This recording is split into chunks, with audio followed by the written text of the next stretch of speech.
تعالي بقى كده جربيها على طريقتي. دي طريقتي المعتمدة اللي تجنن، حلوة جدا جدا. يلا بينا اقولك عملتها ازاي. اول حاجة نسمي الله ونصلي على الرسول عليه الصلاة والسلام.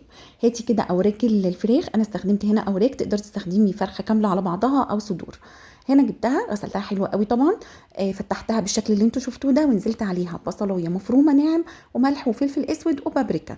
وهبدا كده اعمل لها تتبيله حلوه، وابدا اغلفها حلوه قوي، اعمل لها مساج كده بايديا، ادخل كل التتبيله جواها بالشكل ده. هركنها بقى كده على الجنب 10 دقايق بس تتبل معايا. بعد كده بجيب الصينيه بتاعتي على النار، واحط فيها معلقه كبيره كده من السمن البلدي او سمن عادي اللي تفضليه. وهبدا انزل الفراخ بتاعتي تاخد صدمه بس، يعني تاخد لون من الناحيتين. بعد كده بتكون بالشكل الحلو ده. هركنها على جنب واجيب بقى البطاطس بتاعتي، اي بقى كميه بطاطس انت عاوزاها. طبعا صينيه البطاطس يعني مش قادره اوصف لك حلاوتها اللي هتعمليها النهارده. بقطعها حلقات متساويه بالشكل اللي انت شفتيه. وهجيب بقى الصينيه بتاعتي وهنزل فيها بصله حلقات، فلفل حامي، فصين توم.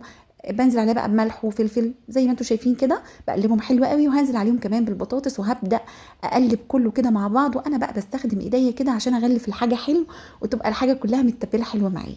بعد كده بسويها في الصينيه، وهبدا اجيب الفراخ بتاعتي وهرصها فوق البطاطس بالشكل اللي انتوا هتشوفوه ده.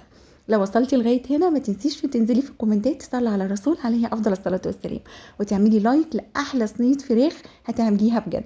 بس بكبر الصينيه شويه عن كده عشان الصينيه عندي كانت صغيره شويه.